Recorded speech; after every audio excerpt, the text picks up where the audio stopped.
Hello everyone. Welcome to Magical Stocks channel, where fundamentals meet technical. Ang PSE Index ay bumaba mula 6,370.87 noong April 30, 2021, hanggang 6,258.71 ngayong May 7, 2021. Ang performance na ito ay katumbas ng -1.76% na pagbaba sa index para sa isang linggo. Ang aming magical stocks ay bumaba din mula 472.13k pesos hanggang 465.69k pesos, katumbas ng -1.36% na pagbaba sa aming investment. Sa kabuuan, ang kinita ng aming investment ay bumaba mula 21.02k pesos hanggang 14.58k pesos. I-update namin ang tatlong batches ng magical stocks kasama ang 4 na experimental magical stocks para sa video ngayong linggo. Bago tayo magpatuloy sa ating update at kung interesado kang mag-invest gamit ang aming magical stocks o nais lamang na i-check ang pagiging epektibo ng aming sistema, mangyaring i-like ang channel na ito, mag-subscribe at pindutin ang notification button upang mapanatili kang updated kada linggo. Una natin talakayin ang performance ng November Experimental Magical Stocks mula April 30, 2021, hanggang May 7, 2021. Narito ang aming worksheet para sa November Experimental Stocks. Ang top performer ay SECB na tumutubo ng 3.14%, habang ang list performer ay MEG na natatalo ng -23.8%. Merong tayong isang signal ng sell sa ating 5 experimental stocks. Tingnan natin ang trend na nagsimula naming i-monitor noong November 20, 2020. Ang PSE Index ay bumaba mula -11.14% hanggang -12.71%, bumaba ng -1.56%. Ang aming experimental magical stocks ay bumaba din mula -5.09% hanggang -7.06%, bumaba ng -1.97%. Ang eksperimento ay nasa baba ng benchmark line, habang ang index ay nasa baba rin ng benchmark line. Ang aming eksperimento ay nasa itaas ng index na may gap na 5.65% ngayong May 7, 2021, na nagmula sa 6.05% noong April 30, 2021. Talakayin natin ngayon ang performance ng December Experimental Magical Stocks mula April 30, 2021, hanggang May 7, 2021. Narito ang aming worksheet para sa December Experimental Stocks. Ang top performer ay FGen na tumutubo ng 12.06%, habang ang least performer ay DMC na natatalo ng -11.72%. Wala pa tayong signal ng sell para sa bawat isa sa 5 experimental stocks. Tingnan natin ang trend na nagsimula naming i-monitor noong December 18, 2020.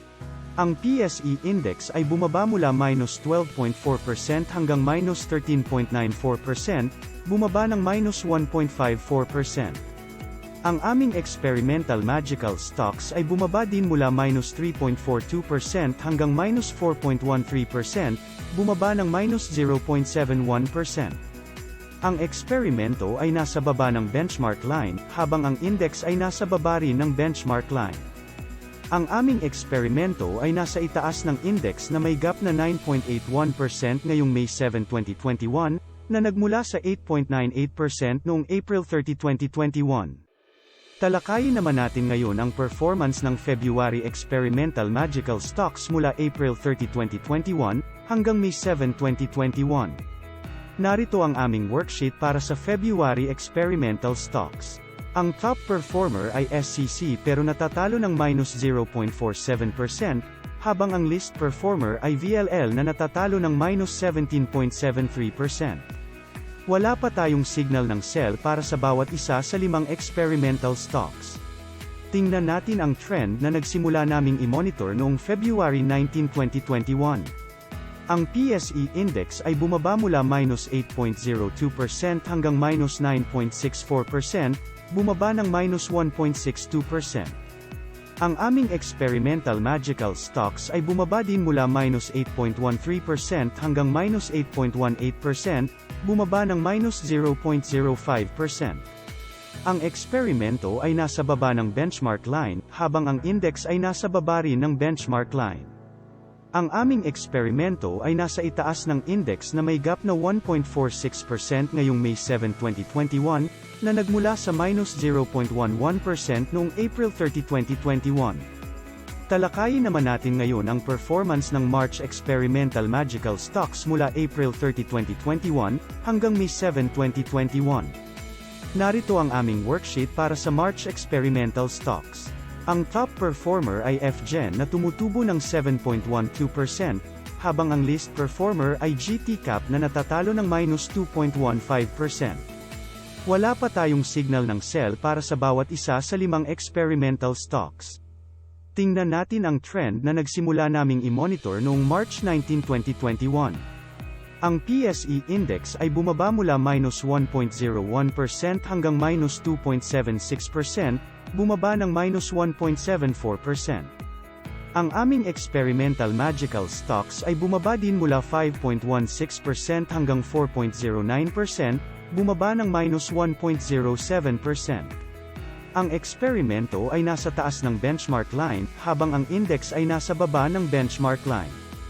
Ang aming eksperimento ay nasa itaas ng index na may gap na 6.85% ngayong May 7, 2021, na nagmula sa 6.17% noong April 30, 2021.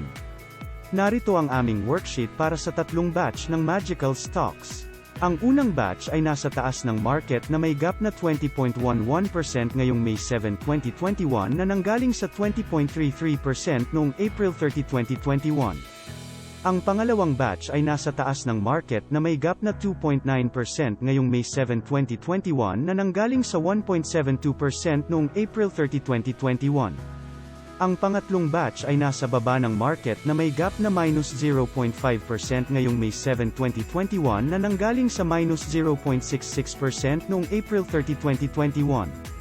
Sa summary ng aming investment, ang unang batch ng magical stocks ay tumutubo ng 25.51% na nanggaling sa 27.61%. Ang pangalawang batch ay natatalo ng minus 10.22% na nanggaling sa minus 9.83%. Ang pangatlong batch ay natatalo ng minus 2.95% na nanggaling sa minus 1.35%. Sa pangkalahatan, sa aming investment na 451.11k pesos, ang kasalukuyang halaga nito ay 465.69k pesos, na katumbas ng 3.23% na nagmula sa 4.66%. Mayroon kaming tumutubo na unang batch, natatalo na pangalawang batch at natatalo na pangatlong batch. Yan lang po para sa update ng ating mga magical stocks ngayong linggo. Salamat sa panunood. Sa susunod na linggo, ipagpapatuloy namin ang pag-update ng tatlong batch ng magical stocks at ang 4 na experimental stocks. Quote, "Sheer will and determination is no substitute for something that actually works." Unquote, Jason Clapp. See you in the following video. Have a great day ahead.